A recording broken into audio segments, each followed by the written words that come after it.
Hello everyone, welcome to study spark YouTube family. आज हम लोग शुरू करने वाले हैं unit first solid waste management according to BPSC syllabus. नमस्कार, मैं हूं गौतम कुमार और ये जो है फर्स्ट वीडियो, उसमें मैंने बीपीएससी का जो सिलेबस दिया गया है, आप उसका एडवर्टाइजमेंट देख लीजिए। उसके according to the point, topic wise topic ये वीडियो बनाया है। अब यूनिट फर्स्ट है, ये कंप्लीट यूनिट फर्स्ट है। तो आज हम लोग यूनिट फर्स्ट में क्या क्या डिस्कस करने वाले हैं उसको देख लेते हैं। पहला है type of solid waste, second है म्युनिसिपल सॉलिड वेस्ट, थर्ड है इंडस्ट्रियल वेस्ट, फोर्थ है हैजार्डस वेस्ट, फिफ्थ है बायोमेडिकल वेस्ट, सिक्स्थ है E waste, seventh evolution of solid waste management, eighth है solid waste a consequence of life, and ninth है waste generation in a technological society, 10th material flow and waste generation, 11th है the development of solid waste management, 12th integrated solid waste management, and 13th planning for integrated waste management, and 14th operation of solid waste management। ये total topic हम इस video में cover करेंगे। लगभग हम लोगों ने यूनिट फर्स्ट के सभी topics part by part complete कर लिया है, चाहे वो टाइप ऑफ सॉलिड वेस्ट हो, म्युनिसिपल सॉलिड वेस्ट हो, लेकिन एक वीडियो में कंपाइलेशन हो तो अच्छा रहता है और आपको रिवीजन में भी काफ़ी मदद मिलेगी। प्रारंभ करते हैं टाइप ऑफ सॉलिड वेस्ट से। यहाँ पे एक टेबल बना हुआ, वहाँ पे लिखा है source and type of solid waste. ये काफ़ी इंपॉर्टेंट है, आप देख सकते हैं। इसके सोर्स है residential, industrial, commercial and many more. एक एक करके देखते हैं। देखिए, जो सोर्स होते हैं वेस्ट के, सॉलिड वेस्ट के, वो रेजिडेंशियल भी हो सकते हैं, इंडस्ट्रियल भी हो सकते हैं, कॉमर्शियल भी हो सकते हैं और भी अधिक सोर्स हो सकते हैं। रेजिडेंशियल में जो वेस्ट जनरेट होता है, जो घरेलू कचरे होते हैं, वो होता है food waste, paper, cardboard, plastics, textiles, leather, yard waste, wood, glass, metal, ashes, special waste जैसे कि bulky items, consumer electronics, white goods, batteries, oil, tyres and household hazardous waste. Okay, glass, ये सब जो है residential waste कहलाते हैं। और इन सारे जो टाइप्स के वेस्ट हैं, इनके सोर्स रेजिडेंशियल होते हैं। यहाँ पे कहा गया है टिपिकल वेस्ट जनरेटर्स, ये single and multi family dwellings होते हैं। सेकेंड बात करते हैं इंडस्ट्रियल वेस्ट। इंडस्ट्रियल वेस्ट के टाइप क्या क्या हो सकते हैं? वो हो सकते हैं housekeeping waste, packaging, food waste, construction and demolition related materials. और कंस्ट्रक्शन होता है, कंस्ट्रक्शन में बहुत सारे कचरे उत्पन्न होते हैं, बहुत सारा छोटा छोटा कण होता है, पार्टिकल होता है, वो वायु में मिल जाता है, वो सब भी वेस्ट ही होता है। डिमोलिशन मतलब आप पुराने घरों को मतलब तोड़ते हैं, उससे जो कचरे होते हैं, घर को ढाना, या फिर आप कह सकते हैं कि पुरानी चीजों को तोड़कर नया बनाना। तो जब पुरानी चीजों को तोड़ते हैं तो उससे भी वेस्ट उत्पन्न होता है। तो इन सब चीजों को इंडस्ट्रियल वेस्ट में किस श्रेणी में रखा गया है। और इंडस्ट्रियल वेस्ट हजार्डस वेस्ट होते हैं, एसेज, स्पेशल वेस्टेज, ये सब होते हैं, राख वगैरह भी होते हैं।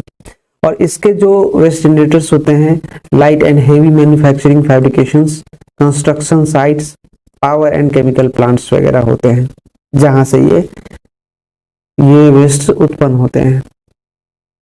और एक बात याद रखिएगा, इंडस्ट्रियल वेस्ट जो होता है वो सबसे हजार्डस होता है, सबसे खतरनाक वेस्ट होता है, क्योंकि यहाँ देख रहे हैं ना, केमिकल प्लांट्स वगैरह से उत्पन्न होता है ये वेस्ट।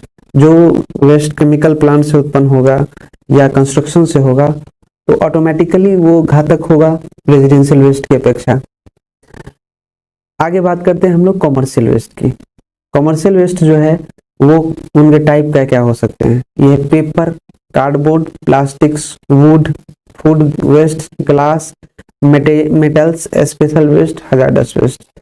तो कहीं ना कहीं रेजिडेंशियल वेस्ट की तरह ही है कॉमर्शियल वेस्ट, और ये कमर्शियल इसलिए कहा जाता है क्योंकि ये stores, hotels, restaurants, market, office building इत्यादि में उत्पन्न होते हैं।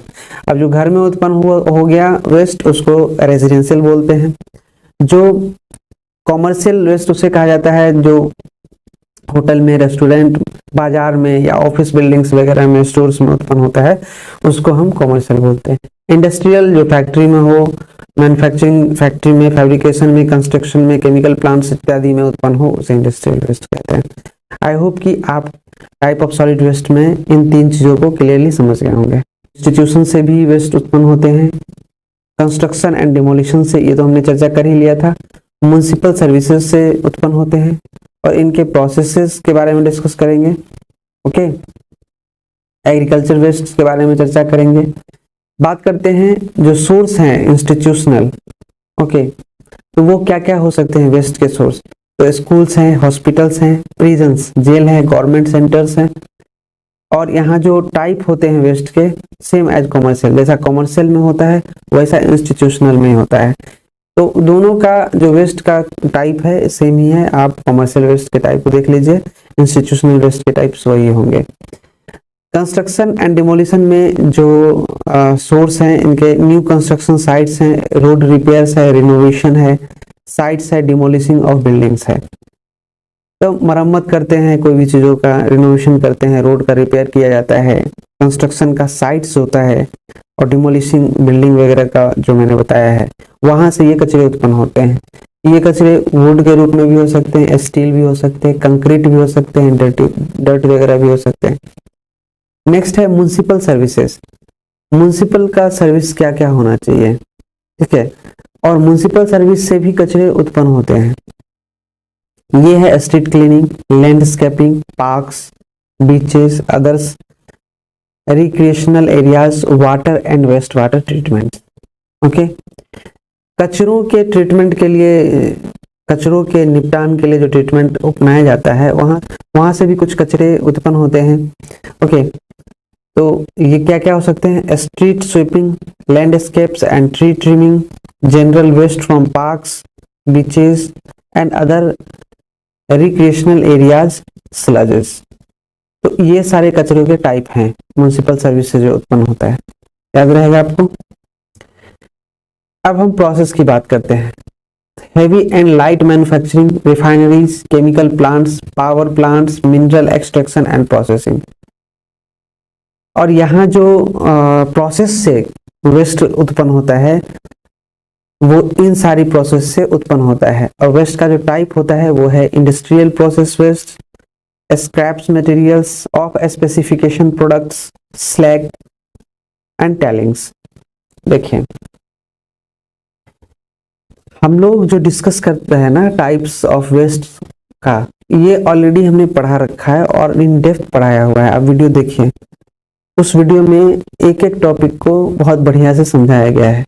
लेकिन यहाँ पे थ्योरेटिकल आपको पढ़ाएंगे ताकि आपका जो बीपीएससी ने सिलेबस दे रखा है उसके अकॉर्डिंग टॉपिक कवर जब हम करें तो आपके दिमाग में ये सारी चीजें डायरेक्ट घुसता चला जाए, क्योंकि आपका कॉन्सेप्ट पहले से ही क्लियर है, ज्यादा डेटा आपको दिया जा रहा है, फैक्ट्स से रूबरू कराया जा रहा है। तो यहाँ पे हम बताते चले जा रहे हैं, आप ऑलरेडी इन सारी चीजों को समझ चुके हैं। तो इन सारी फैक्ट्स को अगर आप याद करते हैं तो आपके एग्जाम में काफी हेल्पफुल रहेगा। अब बात करते हैं all of the above should be included as municipal solid waste. देखिए, ऊपर में जितनी बातों की हमने चर्चा की है, जितने टाइप्स और जितने सोर्सेज की बात की है वेस्ट के, वो सभी म्युनिसिपल सॉलिड वेस्ट के अंतर्गत आता है। इसके अंतर्गत आता है म्युनिसिपल सॉलिड वेस्ट के अंतर्गत। तो याद रखिएगा, आपसे ये भी पूछ सकता है कि म्युनिसिपल सॉलिड वेस्ट के सोर्स क्या क्या हो सकते हैं। तो आप बोल सकते हैं कि भैया आपने पूछा है तो वो रेजिडेंशियल हो सकता है, इंडस्ट्रियल हो सकता है, कॉमर्शियल हो सकता है, इंस्टीट्यूशनल हो सकता है, कंस्ट्रक्शन एंड डिमोलिशन हो सकता है, म्युनिसिपल सर्विसेज हो सकता है, प्रोसेस हो सकता है, इत्यादि इत्यादि। अब हम लोग बात कर रहे हैं एग्रीकल्चर की। तो एग्रीकल्चर से जो उत्पन्न होने वाले टाइप्स हैं वेस्ट के, वो है spoiled food waste, agricultural waste, hazardous waste, that is pesticides वगैरह। और इसके जो सोर्स हैं वो है crops, orchards, vineyards, dairies, feedlots, farms. Spoiled food waste में हम कह सकते हैं जो बर्बाद हो चुका है फूड, उनसे जो वेस्ट उत्पन्न होता है वो एग्रीकल्चर वेस्ट होता है। मानिए कहीं पे खाद भंडारण किया गया है, बहुत सारे फसलों के अनाज को जमा कर रखा गया है, चाहे गेहूं हो, चावल हो, इत्यादि इत्यादि, मक्का हो।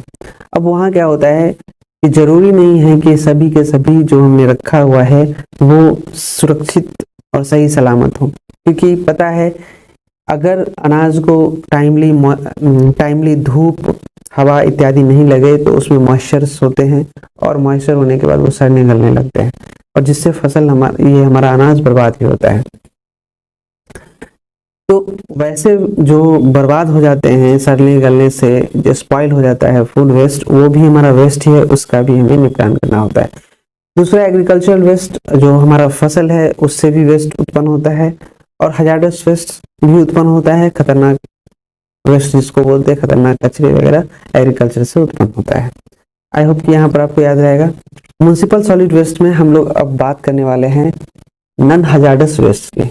कि नॉन हजार्डस वेस्ट वैसे वेस्ट को बोला जाता है जो खतरनाक नहीं है, गैर खतरनाक अपशिष्ट बोला जाता है इसको। ओके, और हजार्डस वेस्ट की चर्चा हम लोग कर चुके हैं, आप हमारा वीडियो देखिए जो आपके प्लेलिस्ट में है। हजार्डस वेस्ट खतरनाक कचरों को कहा जाता है, और इनके टाइप्स को भी हमने चर्चा किया है, उनको बताया है, और ये कौन कौन से होते हैं इस पर भी बहुत ही विस्तार से चर्चा की गई। यहाँ पे हमारे टॉपिक्स को कवर करना है, इसीलिए हम आगे बढ़ते जा रहे हैं। नॉन हजार्डस वेस्ट की चर्चा करेंगे म्युनिसिपल सॉलिड वेस्ट के अंतर्गत, जिसके अंतर्गत जो दो टाइप होते हैं, म्युनिसिपल सॉलिड वेस्ट एंड दूसरा होता है नॉन म्युनिसिपल सॉलिड वेस्ट। कह सकते हैं नगर पालिका का ठोस कूड़ा और गैर नगर पालिका का अपशिष्ट या कूड़ा। नगर पालिका और गैर नगर पालिका, इन दोनों को बतलाने की जरूरत नहीं है। आई होप आप इतने समझदार हैं कि आप नगर पालिका को समझ रहे होंगे किसे कहा जाता है, और नॉन म्युनिसिपल यानी कि गैर नगर पालिका किसे कहा जाता है, ये समझ में आता होगा। क्योंकि जो नगर में रहते हैं, जहाँ पर नगर परिषद, नगर पालिका वगैरह है ना, तो वो बड़े सिटीज में हुआ करती हैं, और जो इन श्रेणी में नहीं आती है, नगर पालिका की श्रेणी में, उन्हें नॉन म्युनिसिपल वेस्ट बोलेंगे। आगे बात करते हैं म्युनिसिपल सॉलिड वेस्ट की। यहाँ पे कहा गया है this is commonly known as the garbage और trash that we collect at a domestic level from homes, schools, commercial levels and clinics. This includes everyday items like paper, newspaper, food waste, glass, furniture, clothing, plastics, etc. हमने types of waste में इसके बारे में चर्चा कर लिया है। यहाँ पर म्युनिसिपल सॉलिड वेस्ट को बाय फॉरगेट बताना है, तो वो बताया जा रहा है कि देखिए इसे आमतौर पर कचरा के रूप में जाना जाता है म्युनिसिपल सॉलिड वेस्ट को, जो हम कहाँ से प्राप्त करते हैं, घर से, स्कूल से, व्यावसायिक स्तर यानी कि कॉमर्शियल स्तर पे, बिजनेस लेवल पे, क्लिनिक से, घरेलू स्तर पर जो कचरा फैलता है उससे जो इकट्ठा होता है, और रोजमर्रा की चीजें जैसे कागज, अखबार, खाने की बर्बादी, कांच, फर्नीचर, कपड़े, प्लास्टिक इत्यादि, ये सब म्युनिसिपल सॉलिड वेस्ट के प्रकार हैं, टाइप हैं। और इससे इन सारी वेस्ट को का निपटान करना हमारे म्युनिसिपल की जिम्मेवारी होती है, नगर पालिका की जिम्मेवारी होती है।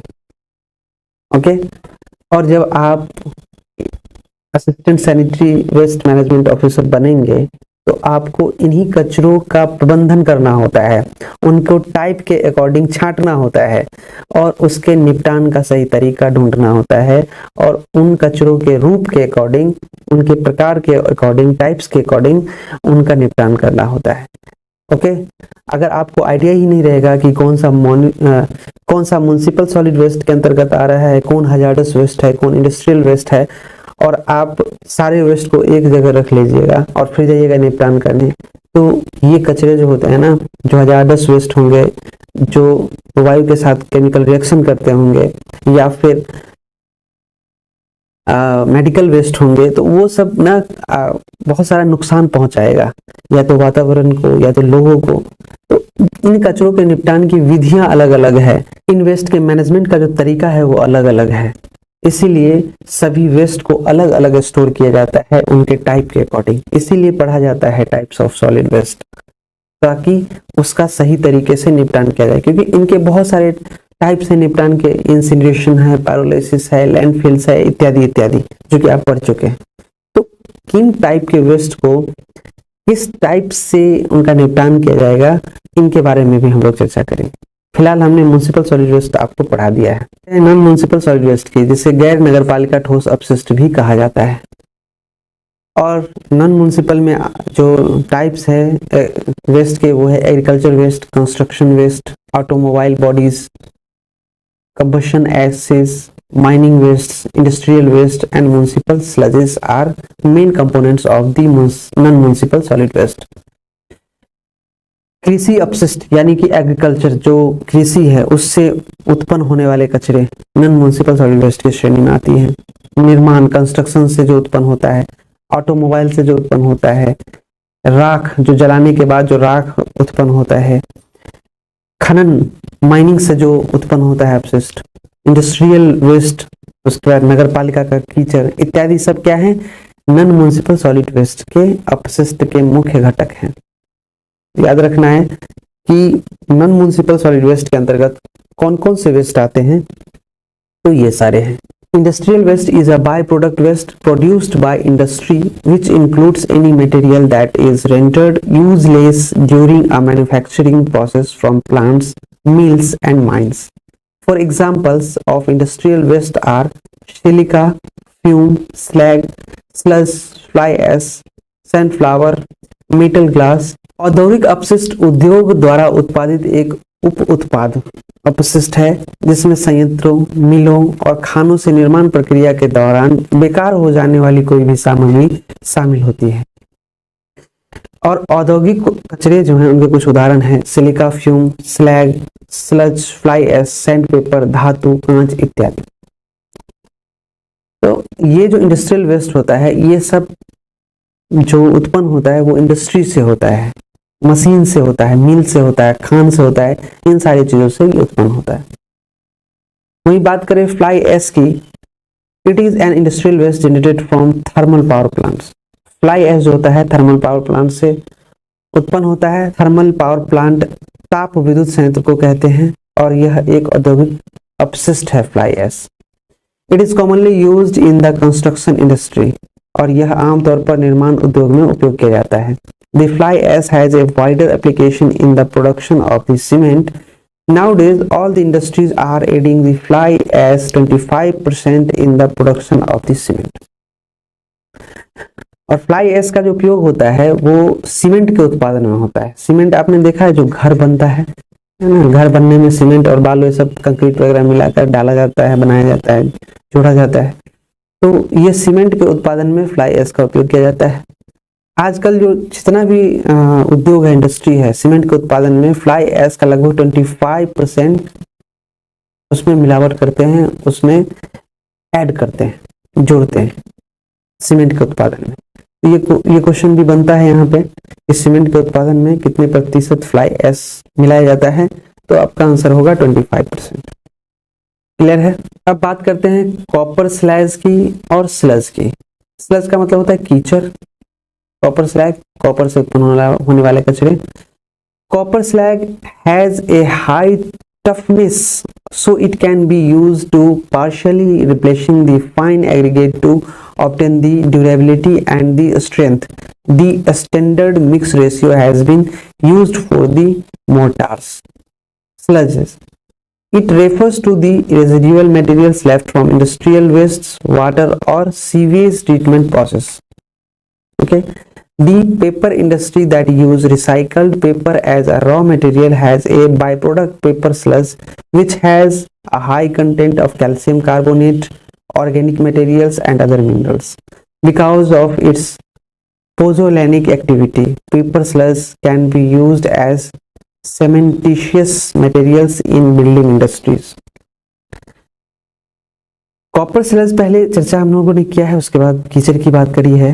अब हम जानते हैं कॉपर स्लैग में जो इसका उपयोग अस्थायित्व और मजबूती प्राप्त करने के लिए फाइन एग्रीगेट को आंशिक रूप से बदलने के लिए किया जाता है। मोर्टार के लिए मानक मिश्रण अनुपात का उपयोग किया जाता है। ये कॉपर स्लैग है। कीचड़, यह औद्योगिक अपशिष्ट जल या सीवरेज उपचार प्रक्रिया से बचे अपशिष्ट सामग्री को से उत्पन्न होता है। कीचड़ इंडस्ट्री में भी उत्पन्न होता है, सीवेज का जो हम ट्रीटमेंट करते हैं उसमें भी कीचड़ उत्पन्न होता है।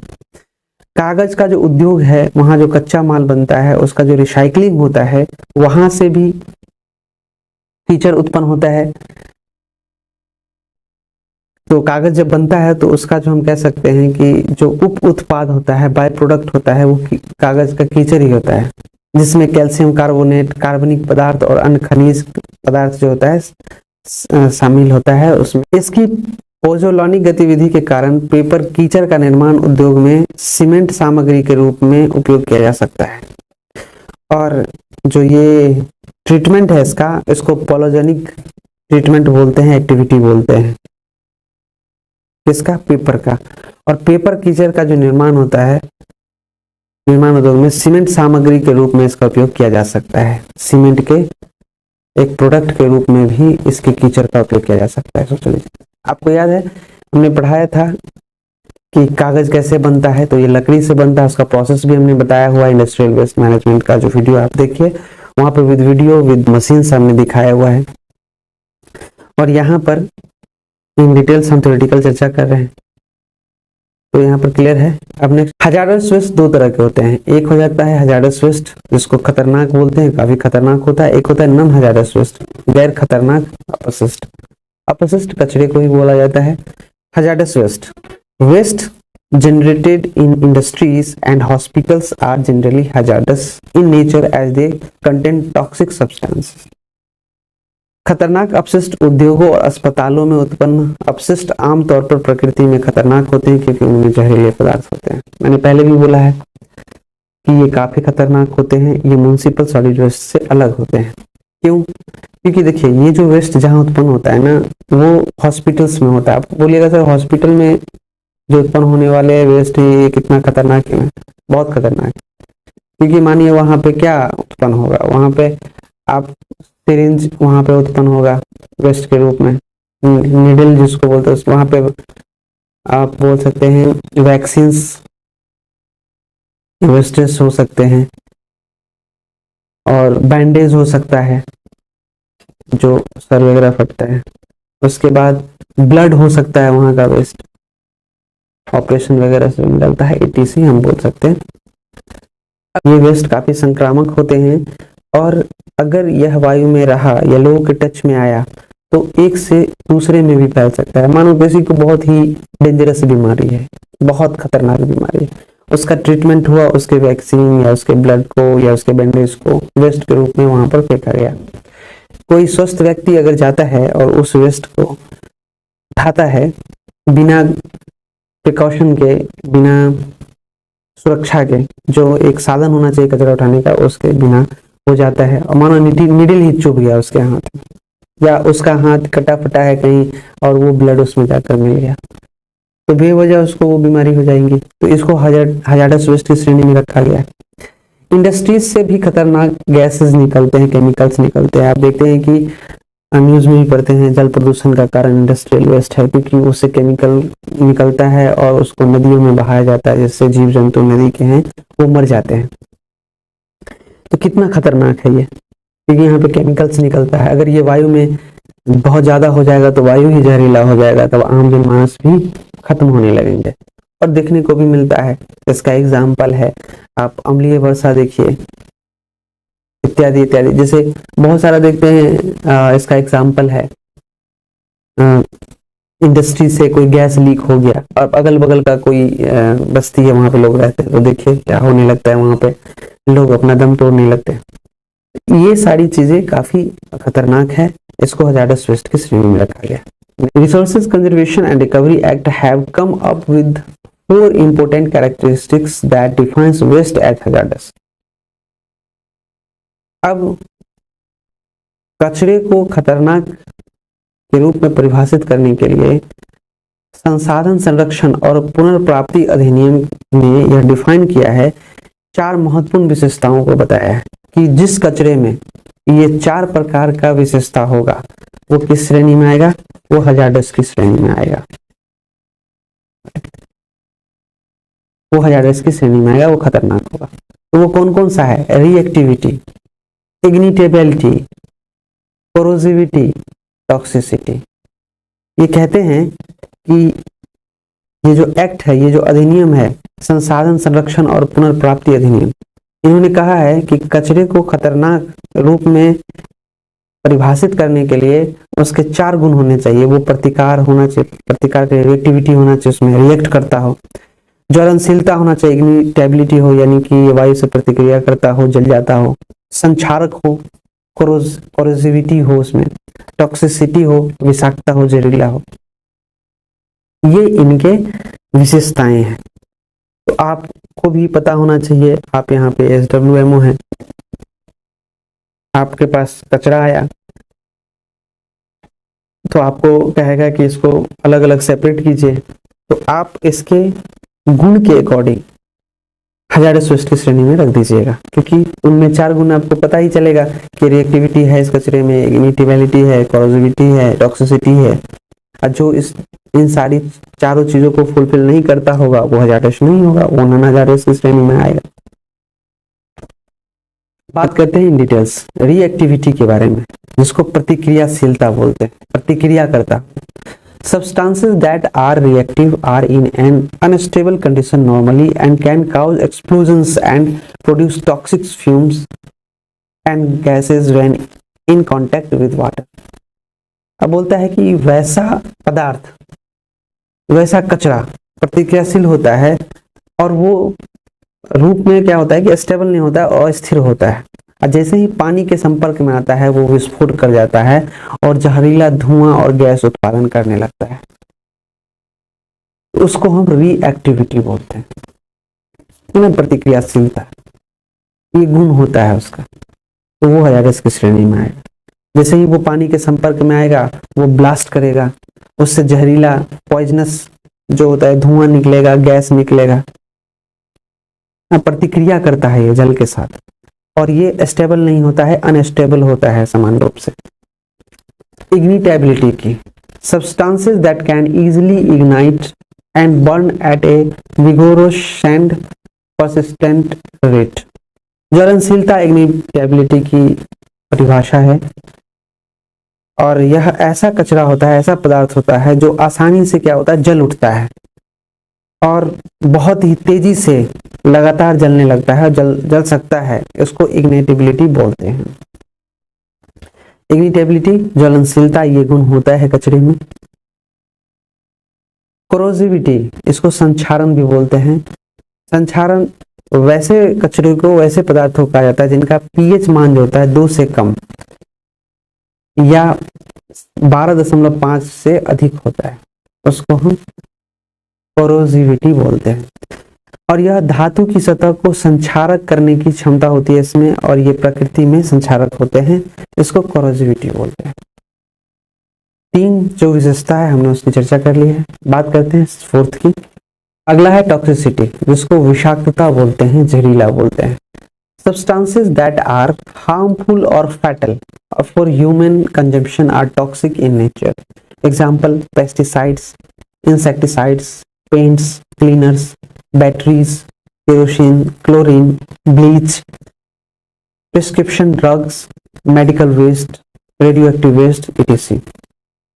ये जो जहरीला पदार्थ होता है वो मानव के उपयोग में काफी हानिकारक होता है, उनके लिए काफी घातक होता है, खतरनाक होता है, और ये जो इसका नेचर होता है, प्रकृति होता है, वो जहरीला होता है, बहुत खतरनाक है।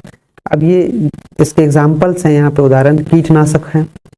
कीटनाशक जहरीला होता ही, अगर मानव इसका उपयोग करेगा तो जय सिया राम, खत्म होना है उसको।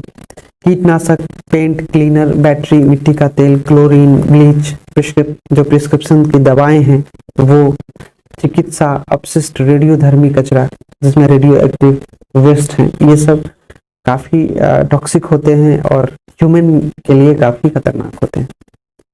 According to WHO, any waste which is generated during the diagnosis, treatment, or immunization of human beings or animals, or in research activities pertaining thereto, or in the testing of biological।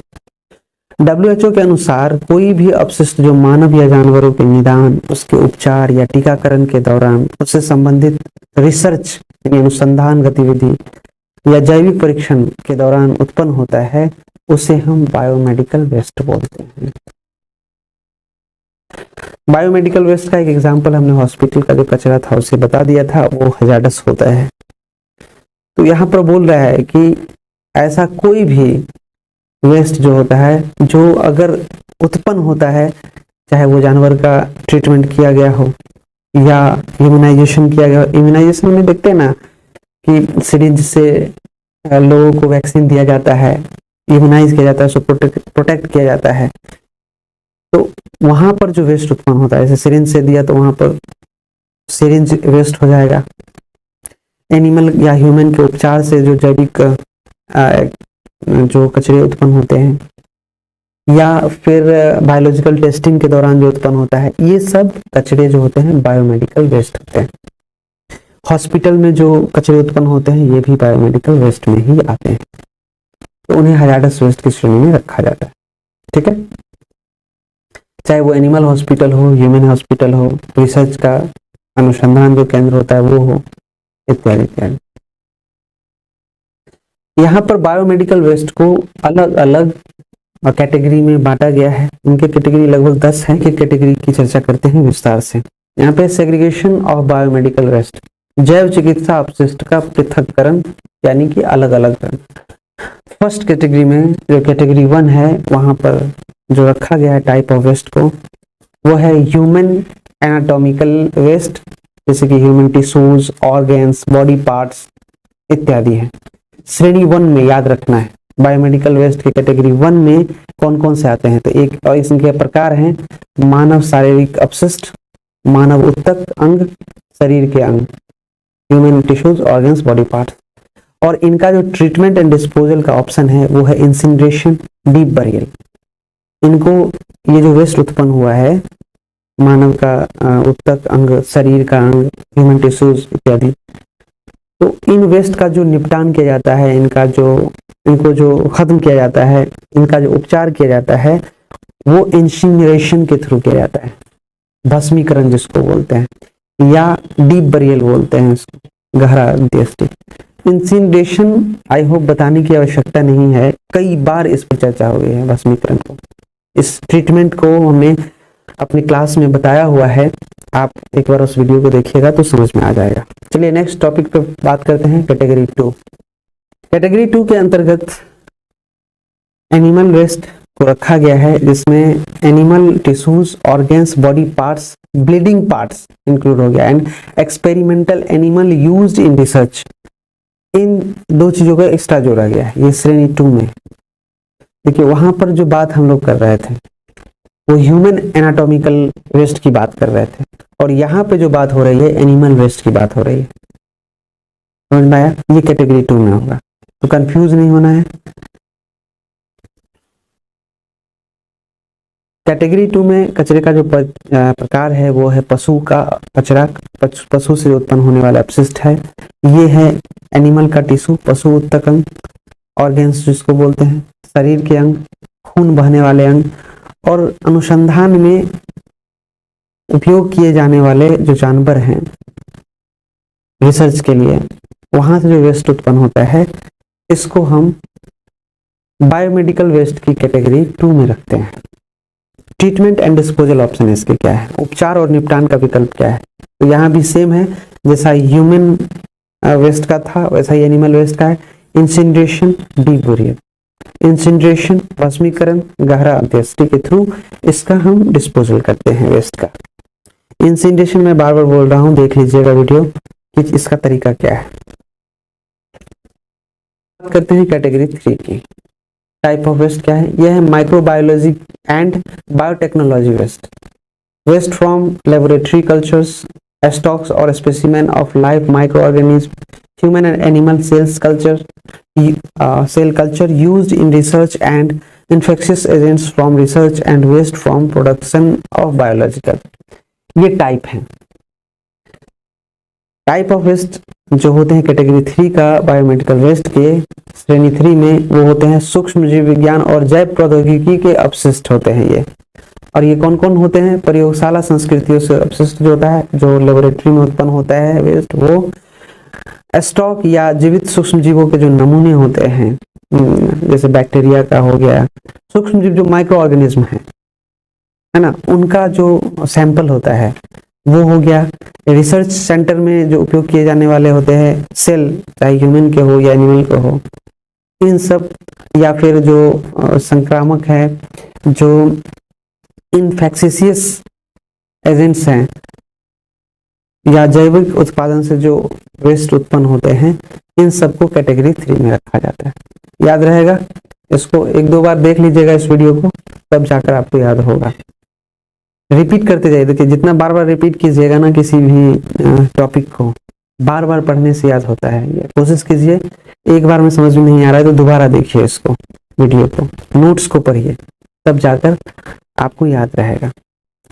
Treatment and disposal के जो option है इसके, ये है local autoclaving, उसके बाद है microwaving, and तीसरा है इंसिनरेशन, भस्मीकरण। और हम यहाँ पे ये जो उपचार एंड निपटान का विकल्प है, ट्रीटमेंट एंड डिस्पोजल ऑप्शन का, इसकी चर्चा नहीं करेंगे, थोड़ा थोड़ा करेंगे, लेकिन इसका डीप जो होता है वो हमने बता रखा है इन डिटेल, उनको आप जरूर देखिए। तो निपटान की विधि हमने बता दिया, 3 तरीके से इस कैटेगरी 3 का निपटान किया जाता है, वो है लोकल ऑटोक्लेविंग, दूसरा है माइक्रोवेविंग, एंड तीसरा है इंसिनरेशन। अब हम बात करते हैं कैटेगरी 4 की, श्रेणी 4, type of waste, waste sharps. Treatment and disposal option जो होता है वो होता है disinfection by chemical treatment, autoclaving, microwaving and relation shredding. Waste sharp जो होते हैं वो श्रेणी 4 के टाइप हैं, प्रकार हैं कचरे के, और इनके उपचार के लिए रासायनिक उपचार होता है, ऑटोक्लेविंग होता है, माइक्रोवेविंग होता है, उत्परिवर्तन होता है, कतरन द्वारा कीटाणु शोधन होता है। कैटेगरी 5 में जो टाइप हैं वो discarded medicines and cytotoxic drugs हैं। छोड़ी गई दवाएं और साइटोटॉक्सिक दवाएं जो होती हैं वो श्रेणी 5 की प्रकार है कचरे की, बायोमेडिकल वेस्ट की। और इनके ट्रीटमेंट एंड डिस्पोजल का जो ऑप्शन होता है वो इंसिनरेशन होता है, destruction and drug disposal in a secured landfilling. Landfilling होता है जो सुरक्षित लैंडफिल, जमीन में गाड़ कर कचरों का जो निपटान किया जाता है उसको लैंडफिलिंग बोलते हैं। भस्मीकरण जलाकर किया जाता है कचरों का निपटान। विनाश और दबाव का निपटान यहाँ पे इसका ट्रीटमेंट है, श्रेणी 5 है। मेडिकल वेस्ट के कैटेगरी 6 को चर्चा करते हैं। ये सॉइल्ड वेस्ट है, यानी गंदा कचरा। इसके ट्रीटमेंट एंड डिस्पोजल का जो ऑप्शन है वो इंसिनरेशन है, ऑटोक्लेविंग है, माइक्रोवेविंग। भस्मीकरण, ऑटोक्लेविंग, माइक्रोवेविंग के थ्रू इसका ट्रीटमेंट किया जाता है। कैटेगरी 6, कैटेगरी 6 में सॉइल्ड वेस्ट आते हैं, गंदा कचरा आते हैं, वही बायोमेडिकल वेस्ट के 6 कैटेगरी में आता है। कैटेगरी 7 में सॉलिड वेस्ट को रखा गया है, ठोस कचरे को, और इसके ट्रीटमेंट के जो ऑप्शन है disinfection by chemical treatment, autoclaving, microwaving and mutilation shredding. कीटाणु शोधन कतरन द्वारा जो होता है, माइक्रोवेविंग, रासायनिक उपचार, ऑटोक्लेविंग इत्यादि जो होता है, इनके वेस्ट के ट्रीटमेंट के तरीके हैं। सॉलिड वेस्ट हमने पढ़ा रखा है आपको, वहां से आप देख लीजिएगा कि सॉलिड वेस्ट कौन कौन से हैं और ये ट्रीटमेंट आपको पता है। कैटेगरी 7 तक हमने डिस्कस कर लिया है। चर्चा करेंगे कैटेगरी 8, कैटेगरी 9 एंड कैटेगरी 10 की। कैटेगरी 8 में जो आता है वो लिक्विड वेस्ट आता है। कैटेगरी 9 में इंसिनरेशन एसेज आता है, राख वगैरह बोलते हैं इसको, भस्मीकरण राख, जलाने से जो उत्पन्न होता है राख वगैरह, ये केमिकल सॉरी वो कैटेगरी 9 में आता है। और कैटेगरी 10 में जो कचरे आते हैं उसको केमिकल वेस्ट बोलते हैं, रासायनिक कचरा बोलते हैं, है ना। लिक्विड वेस्ट कैटेगरी 8 के अंदर आता है, इसको तरल अपशिष्ट कहा जाता है। और इसके ट्रीटमेंट एंड डिस्पोजल का जो ऑप्शन है वो disinfection by chemical treatment and discharge into drains. कीटाणु शोधन और रासायनिक उपचार द्वारा कीटाणु शोधन और नालियों में जो डिस्चार्ज इनटू ड्रेन्स है, नालियों की सफाई करके इस वेस्ट का ट्रीटमेंट किया जाता है। अगला है कैटेगरी 9 में इंसिनरेशन एस, जो जलाने से, अब कचरे को जलाने से भी जो राख उत्पन्न होता है वो भी कचरा ही होता है। उसके डिस्पोजल के लिए जो होता है म्युनिसिपल लैंडफिलिंग की ट्रीटमेंट की जाती है। डिस्पोजल इन म्युनिसिपल लैंडफिल बोलते हैं, यानी नगर निगम के लैंडफिल में निपटान होता है, जमीन के अंदर इसको गाड़ दिया जाता है। कैटेगरी 10 में केमिकल वेस्ट आता है, रासायनिक अपशिष्ट। इसका ट्रीटमेंट है chemical treatment and discharge into drains for liquids and secure land for solids. अब रासायनिक उपचार और तरल पदार्थ के लिए नालियों में छोड़ा गया ठोस के लिए सुरक्षित भूमि वगैरह जो होता है इसका ट्रीटमेंट होता है। यहाँ हम लोगों ने चर्चा कर लिया कैटेगरी 10 तक बायोमेडिकल वेस्ट की। अब बायोमेडिकल वेस्ट के कलर एंड कोड्स जो किए गए हैं उनके निपटान के लिए, उनके वेस्ट के टाइप और उनको जो कोड किया गया है कलर से, उसके बारे में बात करते हैं और ट्रीटमेंट एंड डिस्पोजल की चर्चा करते हैं यहाँ पे।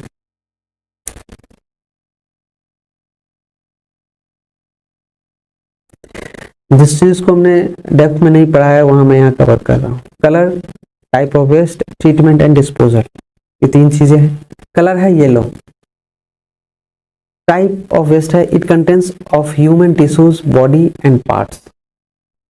तो जो मानव के उत्तक शरीर के अंग होते हैं उन कचरों को पीला रंग से कोडित किया गया है और इसके ट्रीटमेंट के लिए इंसिनरेशन और प्लाज्मा पायरोलिसिस और डीप बरियल जो ट्रीटमेंट है, ये इनका डीप बरियल, यहाँ डीप होना चाहिए, ये ट्रीटमेंट है इसका, इंसिनरेशन और प्लाज्मा पायरोलिसिस। ये पायरोलिसिस भी एक दहन की प्रक्रिया है जिसके अंदर ट्रीटमेंट किया जाता है वायु की अनुपस्थिति में। तो यहाँ पे प्लाज्मा पायरोलिसिस की बात की जा रही है, इंसिनरेशन की बात की जा रही है इसके ट्रीटमेंट के लिए, भस्मीकरण के लिए।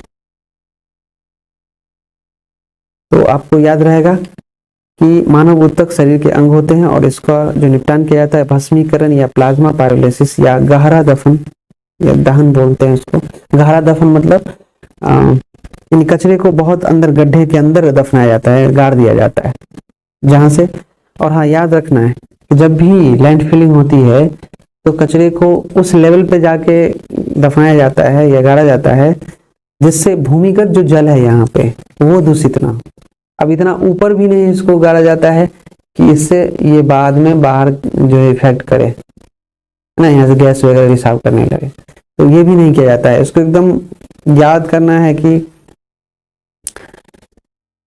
उस लेवल पे इस कचरे को दफनाया जाता है, गाड़ा जाता है जहां से नीचे ये भूमंडलीय पानी को भी नहीं प्रदूषित करता है और ऊपर ये प्रतिक्रिया भी नहीं कर सकता, गैस वगैरह भी नहीं निकाल सकता। तो इसे इन सब चीजों का ध्यान रखना है। ऐसा नहीं कि लैंड फिलिंग का मतलब है कचरे को गाड़ दिया और वहां पे इन सारे पैरामीटर्स का ध्यान नहीं रखा तो फिर हो गया गड़बड़। इजी नहीं है, हर चीज को का साइंटिफिक काउज है यहाँ पे और उन सब चीजों को ध्यान में रख करके किया जाता है। तो अब समझ में आ गया होगा कि लैंड फिलिंग एक इजी प्रोसेस नहीं है। लगता है कि हाँ कचरे को लिए मिट्टी में जाकर गाड़ दिया हो गया, ऐसा कुछ नहीं है। हाँ, लैंड फिलिंग के लिए एक शहर से बाहर का एरिया चूज किया जाता है, खाली प्लॉट, बट वहां पर भी ये ध्यान रखा जाता है कि जो कचरे का हम निपटान कर रहे हैं, जिसको हम दफना रहे हैं, गाड़ रहे हैं, वो भूमिगत जल को दूषित तो नहीं करेगा। इन सब चीजों का ख्याल रखा जाता है, इन सब पैरामीटर्स पे काम किया जाता है, फिर कचरे का ट्रीटमेंट किया जाता है, डिस्पोजल किया जाता है। नेक्स्ट है कलर रेड। भाई ये रेड किसको कोडिट किया गया है? Waste generated from disposal items. Red colour non chlorinated plastics, okay, such as tubing, bottles, intravenous tubes and syringe without needles and fixed needle syringe and globes. Treatment है bag और containers, autoclaving और micro warming is a suitable option for its disposal. देखिए, पीला colour से हमने बता दिया था कि ह्यूमन टिश्यूज, बॉडी पार्ट्स इत्यादि कोडित किया जाता है। रेड कलर से डिस्पोजेबल वस्तुओं को किया जाता है कोडित, और ये डिस्पोजेबल जो वस्तु हो सकता है वो क्या क्या हो सकता है? लाल रंग का गैर क्लोरीन युक्त प्लास्टिक जैसे ट्यूबिंग, बोतल, अंतरशिरा ट्यूब, बैग या कंटेनर इत्यादि जो वेस्ट होते हैं, जैसे सिरिंज, सुई और ऑटोक्लेविंग या माइक्रो वार्मिंग है ना, फिक्स्ड सुई, सिरिंज में सुई फिक्स्ड है, ये सब, दस्ताना जो ग्लोव्स होता है पहनते हैं मेडिकल फील्ड में, तो उन सब चीजों, वो सब कचरे जो होते हैं उनके लिए जो होता है कलर रेड, इनके लिए रेड कोडित किया गया है। याद रखना है, कोई इन सब कलर को पूछ भी सकता है, ठीक है।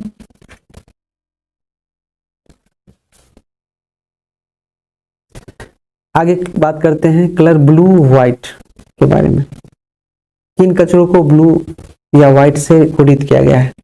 तो ये किया गया है blue plastic bag consist of contaminated glass, white bags consist of sharp waste including metals. Okay अब यहाँ पे जो इसके ट्रीटमेंट है डिसइंफेक्शन और hydroclaving is a suitable method for blue bag disposal, dry heat sterilization और sanitary landfill is variable option is viable option for the disposal of white bags. देखिए, नीले या सफेद नीले प्लास्टिक बैग में कीटाणु शोधन या हाइड्रोक्लेविंग शामिल होते हैं। दूषित कांच सफेद बैग नीले रंग के लिए उपयुक्त तरीका है। बैग निपटान सहित तेज अपशिष्ट से मिलकर बनता है। धातु सूखी गर्मी नसबंदी या सफेद प्लास्टिक की थैलियों के निपटान के लिए सैनिटरी लैंडफिल व्यवहार्य विकल्प है। तो जो सफेद या नीले प्लास्टिक बैग में कीटाणु शोधन या हाइड्रोक्लेविंग के जो कचरे होते हैं या दूषित कांच होता है, सफेद बैग होता है, दूषित कांच इन्फेक्शियस ग्लास होते हैं जो मेडिकल फील्ड्स में यूज होते हैं, उनको यूज करने के बाद जो फेंका जाता है तो उसको नीले रंग में पैक करके फेंका जाता है। तो इस बैग को, इस कचरे को, जो प्लास्टिक बैग्स होते हैं जिसमें ग्लास, सॉफ्ट वेस्ट, मेटल्स वगैरह होते हैं, इनको ब्लू या व्हाइट से कोडित किया जाता है। जिस कलर का होता है उसको उस कलर से कोडित किया जाता है इन कचरों को। और इनका जो ट्रीटमेंट किया जाता है उसके लिए हाइड्रोक्लेविंग एक प्रोसेस है, डिसइंफेक्शन एक प्रोसेस है, मेथड है ब्लू बैग डिस्पोजल के लिए। और वाइट बैग डिस्पोजल के लिए है ड्राई हीट स्टरलाइजेशन, यानी कि काफ़ी गर्म जो होता है वो करके उसको सुखा करके या फिर काफ़ी हीट स्टरलाइजेशन के थ्रू उसका निपटान किया जाता है। सैनिटरी लैंडफिल भी है इसका ऑप्शन, कचरे को भूमि के अंदर निपटान किया जा सकता है गाड़ कर। हम लोग बात कर रहे हैं ब्लैक की। हम लोगों ने किन किन कलर की चर्चा कर ली है यहाँ पे? चर्चा किया है हमने येलो का, रेड कलर का, ब्लू या व्हाइट कलर का, है ना। अब बात करते हैं ब्लैक की। Mostly consist of household, okay, general waste और गार्बेज। यह जो काला है यह हाउस होल्ड जो होता है, घर का जो कचरा होता है उससे मिलकर बना होता है। It can be securely left from underground disposal in is a secure landfill. और इन कचरे का जो निपटान होता है वो लैंडफिल के थ्रू होता है, भूमि के अंदर गाड़ कर इन कचरे का निपटान किया जाता है। और हाउस होल्ड से जो कचरे उत्पन्न होते हैं उनको ब्लैक कलर से यहाँ पे कोडित किया गया है। और अब बात करते हैं 6th टॉपिक की, ई वेस्ट, इलेक्ट्रॉनिक वेस्ट के बारे में चर्चा करते हैं। देखिए, इलेक्ट्रॉनिक वेस्ट जो होते हैं वो होते हैं cathode ray tubes, printed circuit boards, chips and other gold plated components, plastic from printers, keyboard, monitors, computer wires इत्यादि। जितने भी इलेक्ट्रॉनिक्स गैजेट्स होते हैं ना, उनसे जो उत्पन्न होता है कचरे, उनको हम ई वेस्ट कहते हैं। It refers to the disposal of broken or obsolete electronic components and materials or waste. E-waste materials may be valuable and recyclable, such as random access memory and reusable laptops. However, hazardous materials such as cathode ray tube monitor require special handling in the disposal. Common discarded electronic products include computers, televisions, stereo, copiers, and fax machines. Following are some examples of the e-waste components. ये बता दिया हमने। ये जो electronic कचरे होते हैं ये टूटे या जो चलन में नहीं है, पुराना हो गया है, इलेक्ट्रॉनिक घटक और सामग्री जो है कचरे के निपटान को संदर्भित करता है। जो पुराना इलेक्ट्रॉनिक सामान है, टूटा फूटा है, जो खराब हो गया है, चाहे वो प्लास्टिक का हो, प्रिंटर हो, कीबोर्ड हो, मॉनिटर हो, रेडियो हो, स्टीरियो हो इत्यादि, इन सबको ई कचरे की श्रेणी में रखा गया है। ई कचरा सामग्री मूल्यवान और पुनः प्रयोग हो सकती है। जो ई इलेक्ट्रॉनिक वेस्ट होते हैं ये काफी कीमती भी होते हैं और इसे दोबारा उपयोग में लाया जा सकता है, जैसे कि रैम, रैंडम एक्सेस मेमोरी, इसको दोबारा लैपटॉप में उपयोग किया जा सकता है। खतरनाक सामग्री जैसे कैथोड रे ट्यूब मॉनिटर को निपटान में विशेष हैंडलिंग की आवश्यकता होती है। अब जो मॉनिटर होता है उसमें के पीछे कैथोड रे ट्यूब लगा होता है जिससे आपको दिखाई देता है, जो अंदर में ट्यूब होता है ना कैथोड रे, उसी के थ्रू लाइट होता है, वही वहां से पिक्चर को डिस्प्ले करता है, लेकिन ये होता है खतरनाक। तो इसके डिस्पोजल के लिए जो होते हैं वो प्रोसेस अपनाए जाते हैं। ओके, अलग तरीके के प्रोसेस अपनाए जाते हैं और फिर उसका डिस्पोजल किया जाता है। जैसे कुछ इलेक्ट्रॉनिक उत्पाद है, computer, TV, studio, copier, fax machine, ये सब जो खराब हो गया है, यूज में नहीं है, तो उसके बाद क्या होगा, ये ई वेस्ट ही होगा। और ई वेस्ट को हमने पहले ही बताया, कैथोड रे ट्यूब, मुद्रित सर्किट बोर्ड, चिप्स और अन्य जो होता है प्रिंटर, कीबोर्ड, मॉनिटर आदि, प्लास्टिक, कंप्यूटर के तार इत्यादि, ये सब ई वेस्ट। अब ई वेस्ट में हम लीड की चर्चा करेंगे, है ना। लीड शीशा को बोलते हैं। इसका जो हार्मफुल इफेक्ट्स होता है बहुत ही हानिकारक है। ये तंत्रिका तंत्र को प्रभावित करता है, जिससे उसके जो एक्टिविटीज है, बिहेवियर है, उसमें चेंज आ जाता है। उसका आईक्यू कम हो जाता है, मतलब जो उसका थिंकिंग पावर है, सोचने की शक्ति है, उसका स्मरण शक्ति है, आईक्यू लेवल है, वो कम हो जाता है। और जो गुर्दा है, किडनी है, उस पर भी निगेटिव इम्पैक्ट पड़ता है। वहीं बात करें मरकरी की, तो यह पारा के संपर्क में आने से डर्मेटाइटिस, संवेदी दुर्बलता, स्मृति हानि यानी कि मेमोरी लॉस, मांसपेशी में कमजोरी, प्रजनन क्षमता इत्यादि में कमी हो जाती है इस मरकरी के बढ़ जाने से शरीर में। वहीं कैडमियम की बात करें, जो कैडमियम होता है यह फेफड़े और गुर्दे की गंभीर क्षति का कारण है। बच्चों में यह सीखने और न्यूरोमोटर दोष का कारण बन सकता है। वहीं बात अगर क्रोमियम की करें तो इसमें कार्सिजेनिक गुण होते हैं और इसके परिणाम स्वरूप डीएनए को भी नुकसान हो सकता है। और ई वेस्ट कचरों से ये सारी चीजें निकलती हैं, ये सारा लीड, मरकरी, कैडमियम, क्रोमियम, और इसका मानव जाति पर पड़ने वाले प्रभाव को हमने यहाँ पे बताया है। आप ये सोच रहे होंगे कि अगर ई वेस्ट हो गया, ई वेस्ट को क्या करना है, काम में नहीं आया, उसको ऐसे ही फेंक देंगे और काम हो जाएगा। याद रखिए, अगर पानी में फेंक दिए तो पानी में इतना चीज मिल जाएगा, बाहर छोड़ दिए तो किसी भी स्रोत से अगर ह्यूमन तक लीड, मरकरी, कैडमियम और क्रोमियम की अधिकता पहुंचती है तो ये ह्यूमन बींग्स को हानि पहुंचाएंगे, है ना। तो ये सारे इफेक्ट्स हैं ह्यूमन बींग्स पे, या फिर आप बोल सकते हैं जीव जंतु पर। Leads harmful affects the nervous system. Leads to behavioral changes. Lower IQ also has a negative impact on kidneys. Mercury. Exposure to mercury causes dermatitis, sensory impairment, memory loss, muscles weakness, reduced fertility, etc. Cadmium, it is the cause of several lungs and kidney damage, and in children it may cause learning and neuromotor defects. Chromium, it has carcinogenic properties and may also result in damaging of DNA. I hope ये clear है। Lead हानिकारक प्रभाव तंत्रिका तंत्र को प्रभावित करता है, जिससे व्यवहार में परिवर्तन होता है, आईक्यू कम होता है, गुर्दे पर भी नकारात्मक प्रभाव पड़ता है। मैं बता दिया है यहाँ पे।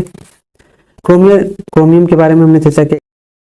पीवीसी, पीएफओए, सल्फर, बीएफआरस, ये भी निकलते हैं इलेक्ट्रॉनिक वेस्ट से।